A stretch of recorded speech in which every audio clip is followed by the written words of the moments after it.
누구세요? 형님, 당장 여기로 와야겠어요. 오늘 아침도 6시에 눈이 떠졌어요. 습관이란 게 무섭죠. 40년을 새벽 5시에 일어났으니까. 경기도 외곽 작은 원룸이에요. 창문 너머로 아파트 불빛들이 보여요. 저 안에 사람들이 살고 있겠죠. 가족들이. 커피 한 잔 내리고 있는데 전화가 울렸어요. 모르는 번호. 중국 국번이었어요. 형님, 접니다. 동철이요. 브로커였어요. 3년 전 저를 데려다 준 사람. 북에서 연락 왔어요. 숟가락을 놓쳤어요. 쨍그랑 소리가 났는데 멀게 들리더라고요. 형님 아들. 상혁이 말이에요. 지금 어렵대요. 상혁이. 그 이름 듣는 게 3년 만이에요. 시설 이전하다가 문제가 생겼나 봐요. 도면이 없대요. 없을 수밖에요. 그건 내 머릿속에만 있으니까. 40년 동안 관리했던 시설. 배관이 어디로 뻗어 있는지, 어느 벽이 약한지, 전기 배선이 어떻게 연결돼 있는지. 그건 컴퓨터에 없어요. 종이에도 없고. 보안 때문에 기록을 안 남겼거든요. 그냥 내 손과 눈이 기억하는 거예요. 형님 돌아오면 상혁이 괜찮을 거래요. 형님 기억이 필요하대요. 창밖을 봤어요. 출근하는 사람들이 보이더라고요. 저도 오늘 현장 가야 해요. 여기선 제 경험을 물어봐주는 사람들이 있거든요. 3년이에요. 처음으로 필요한 사람이 된 3년. 근데 그 전엔요? 저는 40년을 아버지였어요. 남편이었고 관리자였고 이 나라의 기둥이라고 믿었어요. 그런데 어느 날 아들이 제 자리에 앉았어요. 그리고 저는 아무것도 아닌 사람이 됐죠. 왜 제가 여기 있는지, 어떻게 여기까지 왔는지 얘기해 드릴게요. 이 영상이 마음에 드신다면 구독과 좋아요 부탁드려요. 분단의 이야기들, 오늘도 한 사람의 이야기를 전합니다. 1980년 23살에 처음 현장에 배치됐어요. 함경북도 청진. 산속에 있는 시설이었죠. 뭘 하는 곳인지는 몰랐어요. 물어보지도 않았고요. 그냥 관리하라고 하면 관리했어요. 새벽 5시에 일어나서 현장 점검을 돌아요. 배관 상태, 환기구 작동, 벽면 균열 여부. 점심은 옥수수밥에 된장국. 저녁 7시에 퇴근해서 씻고 자면 하루가 끝이에요. 그게 40년이었어요. 시설 안은 늘 서늘했어요.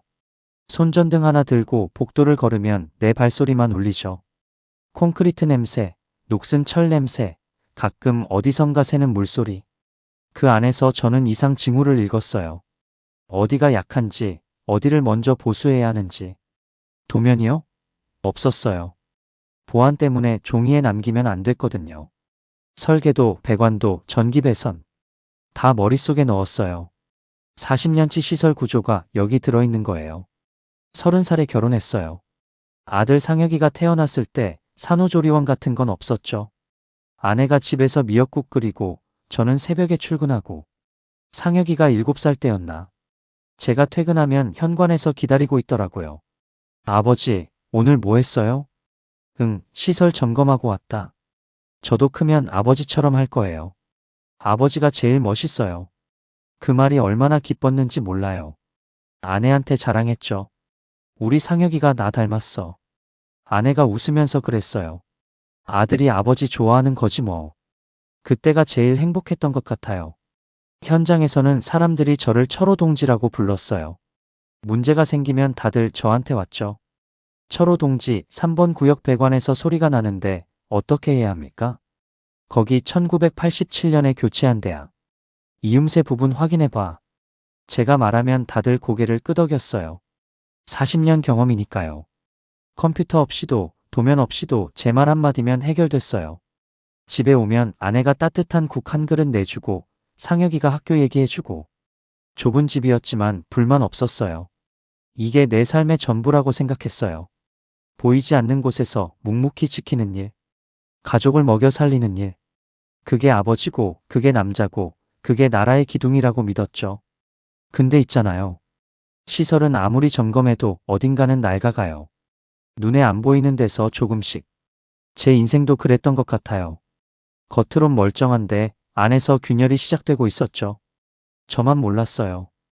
2015년이었어요. 제가 58살 때 어느 날 상부에서 통보가 왔어요. 새로운 관리자가 온다고. 별 생각 없었어요. 후배가 오나 보다 했죠. 제가 가르치면 되니까. 근데 부임 첫날 문이 열리고 들어온 사람을 보고 멈췄어요. 상혁이었어요. 아버지, 오늘부터 같이 일하게 됐습니다. 31살. 대학에서 기계공학 전공하고 컴퓨터도 잘 다루고 당에서 젊고 유능한 인재라고 발탁했대요. 기뻤어요. 진심으로. 우리 상혁이가 여기까지 왔구나. 아내한테 전화했죠. 상혁이가 나랑 같은 연장이야. 내가 다 가르쳐 줄 거야. 첫 몇 달은 좋았어요. 상혁이가 모르는 거 물어보면 제가 설명해 줬죠. 아버지, 여기 3번 구역 환기 상태가 이상한데요. 거기 1994년에 증축한 데야. 원래 설계랑 달라서 그래. 내가 보여줄게. 상혁이가 고개 끄덕이면서 메모하던 모습. 그게 좋았어요. 근데 6개월쯤 지나니까 달라지더라고요. 상혁이가 노트북을 들고 다니기 시작했어요. 뭔가 계속 입력하고 화면 보면서 중얼거리고. 아버지, 이 데이터 보세요. 환기 효율이 이 구역은 73%인데 저쪽은 81%예요. 구조적으로 문제가 있는 것 같아요. 저는 그런 거 몰라요. 퍼센트가 뭔지, 데이터가 뭔지. 상혁아, 그건 숫자고. 직접 가서 봐야 알아. 아버지, 지금 시대가 어느 시대인데요. 일일이 다 돌아볼 수 없잖아요. 처음으로 아들한테 말이 막혔어요. 회의 때도 그랬어요. 상혁이가 화면에 그래프 띄우고 설명하면 간부들이 고개를 끄덕여요. 저는 제 경험상으로는 이라고 말하려다가 멈췄죠. 숫자가 없으니까. 증거가 없으니까. 어느 순간부터 사람들이 저한테 안 물어보더라고요. 관리자 동지, 이거 어떻게 할까요? 그 말이 상혁이한테 가기 시작했어요. 저는 옆에 서 있었어요. 40년을 책임자로 살았는데 이제 옆에 서 있는 사람이 된 거예요. 집에 와서 아내한테 말했어요. 상혁이가 잘하더라. 그 말밖에 못했어요. 속은 이상한데 뭐라고 해야 할지 몰랐거든요. 아들이 잘 되는 건 좋은 거잖아요. 그쵸? 근데 왜 이렇게 허전하죠? 2018년 61살이 됐을 때였어요. 시설 이전 계획이 내려왔어요. 지금 있는 곳이 노후화돼서 새로운 부지로 옮겨야 한다고. 문제는 어디로 옮기느냐였죠. 회의가 열렸어요. 간부들, 기술자들, 상혁이, 그리고 저. 상혁이가 노트북을 열더니 화면에 지도를 띄웠어요. 빨간 점, 파란 점, 숫자들이 가득했죠. 지질 데이터 분석 결과입니다. A부지가 최적입니다. 토양 안정성 94%, 배수 효율 89%. 간부들이 고개를 끄덕였어요. 저는 손을 들었어요. 저기, A부지는 안 됩니다. 회의실이 조용해졌어요. 제가 30년 전에 그 근처 작업한 적 있어요. 겉으론 괜찮아 보여도 밑에 지하수맥이 있어요. 장마철 되면 물이 차올라요. 상혁이가 화면을 가리켰어요. 아버지, 여기 데이터 보세요. 지하수 측정 결과 문제 없습니다. 그 측정이 언제 한 건데? 겨울에 했으면 안 나와. 여름에 해봐야 알아. 지금 기술이 어떤 건데요? 계절 상관없이 정확하게 나옵니다. 간부 한 명이 끼어들었어요. 리처로 동지, 데이터가 이렇게 나왔는데 30년 전 기억만으로는 좀. 30년 전 기억. 그 말이 가슴에 박혔어요. 저는 30년 전에 직접 갔었어요. 장화가 푹푹 빠지던 그 땅을 밟았어요. 물이 발목까지 차오르던 걸 눈으로 봤어요. 근데 그걸 어떻게 증명해요? 숫자가 없는데. 사진이 없는데. 결국 A부지로 결정됐어요. 상혁이가 저한테 말했어요. 아버지, 너무 걱정 마세요. 제가 잘할게요. 그 말이 위로인지 뭔지 모르겠더라고요. 그날 저녁 집에 왔는데 밥상이 차려져 있었어요. 며느리가 국을 떠주면서 말했어요. 아버님, 요즘 현장에서 많이 힘드시죠? 이제 좀 쉬셔도 되지 않을까요? 쉬라고요? 상혁이가 그러던데 아버님이 요즘 회의 때 좀 힘들어 하신다고. 상혁이가 그랬대요. 제가 힘들어 한다고.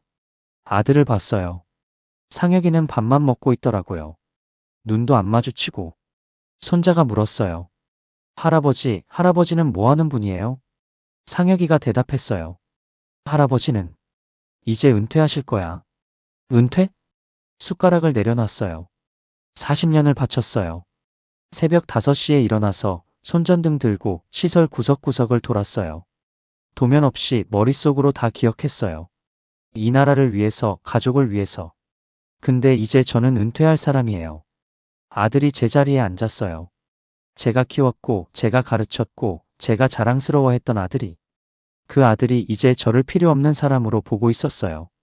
그날 밤 잠이 안 왔어요. 천장을 보면서 생각했어요. 나는 뭐지? 아버지? 남편? 관리자? 아니, 이제 아무것도 아닌 것 같았어요. 작업복이 옷걸이에 걸려 있었어요. 40년 동안 입었던 남색 작업복.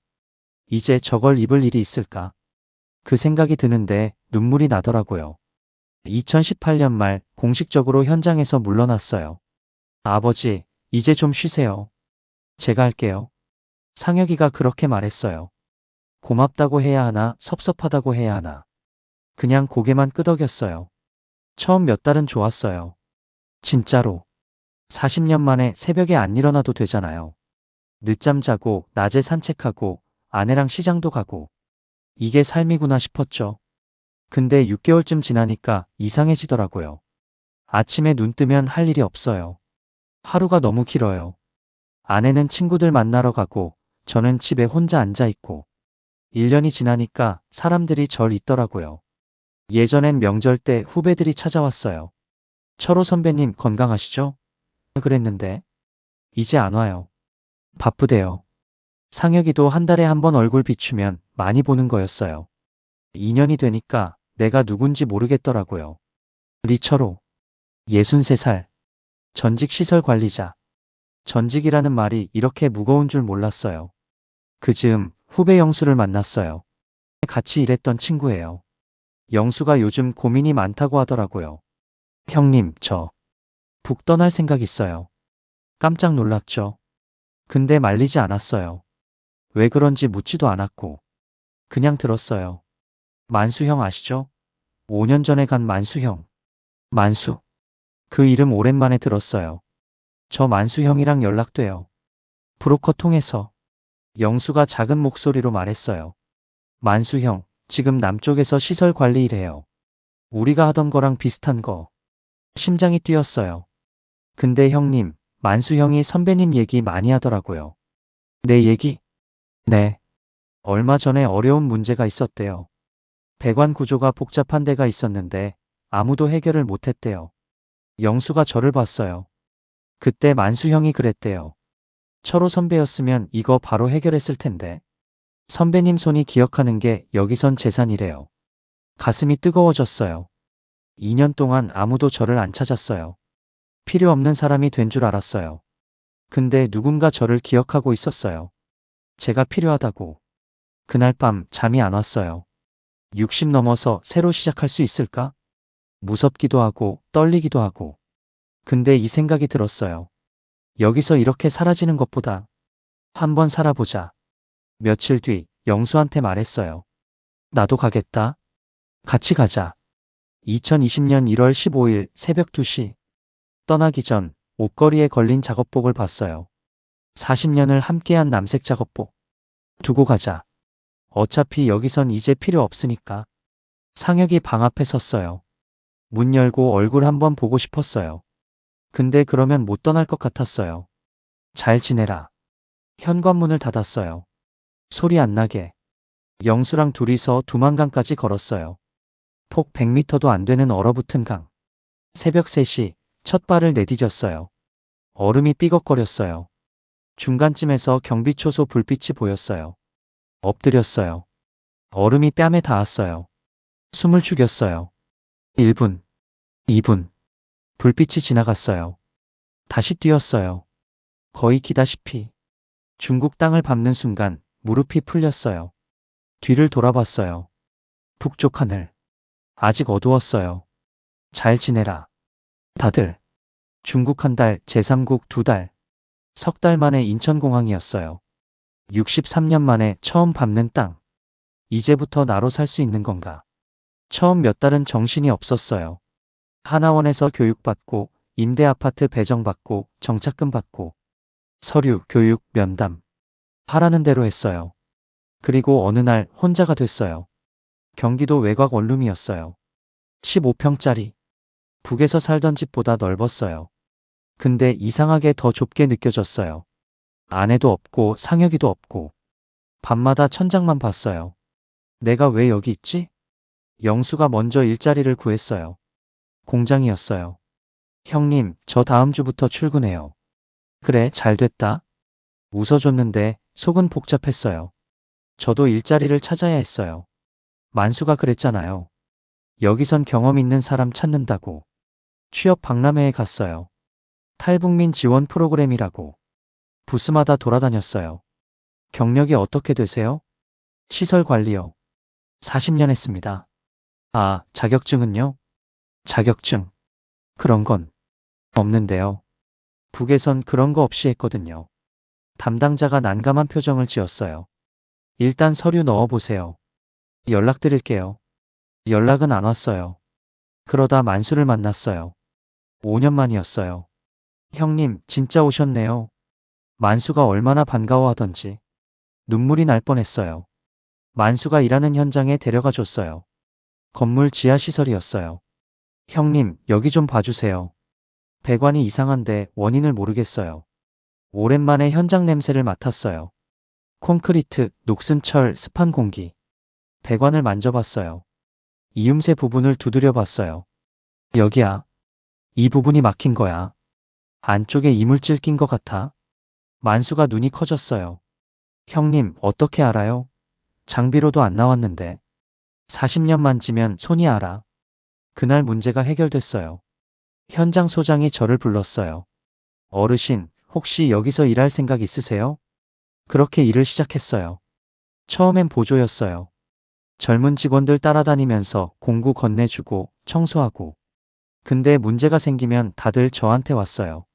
어르신, 이거 어떻게 해요? 어르신, 여기 소리가 이상한데요. 북에선 아무도 안 물어봤는데. 여기선 물어봐요. 제 경험을. 어느 날 퇴근하는데 새 작업복을 받았어요. 남색이었어요. 북에서 입던 거랑 비슷한 색. 옷걸이에 걸어놓고 한참을 봤어요. 다시 입게 됐네. 그날 밤 오랜만에 푹 잤어요. 3년이 지났어요. 이제 현장에서 철호 어르신이라고 불러요. 문제 생기면 저한테 먼저 물어보고 60 넘어서 처음으로 필요한 사람이 된 기분이었어요. 가끔 북쪽 하늘을 봐요. 아내는 잘 있을까? 상혁이는 잘 지낼까? 보고 싶었어요. 많이. 근데 여기서의 삶도 나쁘지 않았어요. 처음으로 리처로로 살고 있었으니까. 그날도 평범한 아침이었어요. 6시에 일어나서 커피 한 잔 내리고 출근 준비하고. 오늘 현장에서 젊은 직원들이 기다리고 있겠죠. 어르신, 이거 어떻게 해요? 하면서. 그때 전화가 울렸어요. 중국 국번. 형님, 접니다. 동철이요. 브로커였어요. 북에서 연락 왔어요. 커피 잔을 내려놨어요. 상혁이가 지금 어렵대요. 시설 이전 공사가 문제였대요. 그때 그 A부지, 제가 반대했던 곳, 지하 수맥이 있다고 했잖아요. 장마철 되면 물 찬다고. 그때 상혁이가 뭐라고 했죠? 아버지, 지금 기술이 어떤 건데요? 데이터가 이렇게 나왔는데요. 그 데이터대로 했더니 장마에 지하수가 터졌대요. 시설 절반이 침수됐고. 상혁이가 책임자래요. 지금 문책당하고 있고. 복구하려면 원래 구조를 아는 사람이 필요한데 도면이 없대요. 없을 수밖에요. 그건 내 머릿속에만 있으니까. 북에서 그래요. 형님이 돌아오면 상혁이 문제없게 해준대요. 전화 끊고 한참을 앉아 있었어요. 웃음이 나오더라고요. 씁쓸한 웃음. 그것 봐. 내 말이 맞았잖아. 30년 전 기억이라고 무시하더니 데이터가 다라고 하더니 결국 그 기억이 필요해졌잖아. 속이 시원해야 하는데 시원하지가 않았어요. 창밖을 봤어요. 여기서의 3년을 생각했어요. 처음엔 아무것도 없었어요. 자격증도 없고 아는 사람도 없고 취업 박람회에서 연락드릴게요 하고는 연락 없던 그 느낌. 나는 여기서도 쓸모없는 사람인가. 그때 만수가 손 내밀어 줬어요. 현장에 데려가 줬어요. 배관 만져보고 두드려보고 여기가 문제야 했더니 다들 눈이 커졌죠. 어르신, 어떻게 알아요? 40년만 지면 손이 알아. 그날부터였어요. 사람들이 저를 찾기 시작한 게. 철호 어르신, 이거 좀 봐주세요. 어르신 아니면 누가 해요, 이거? 60 넘어서 처음으로 필요한 사람이 됐어요. 아버지도 아니고 남편도 아니고 그냥 리처로. 이름이 불리는 기분이 이런 거구나. 처음 알았어요. 옷걸이를 봤어요. 남색 작업복이 걸려 있었어요. 북에서는 두고 왔어요. 이제 필요 없으니까라고 생각하면서. 근데 여기서 새로 받았어요. 똑같은 남색? 다시 입게 될 줄 몰랐어요. 이 옷 입고 출근하는 게 지금 제 하루예요. 근데 돌아가면 어떻게 될까? 내 기억을 다 쏟아내겠죠. 배관이 어디로 뻗어 있는지, 어느 벽이 약한지. 그러고 나면 또 필요 없는 사람이 되겠죠. 고맙습니다, 아버지. 이제 쉬세요. 그 말 다시 듣게 되겠죠. 아니, 어쩌면 그 말도 못 듣겠죠. 거긴 북이니까. 근데요. 상혁이 생각을 하면 가슴이 아파요. 미운 마음이 없는 건 아니에요. 그 아이가 저를 밀어냈어요. 은퇴하실 거야 라고 했어요.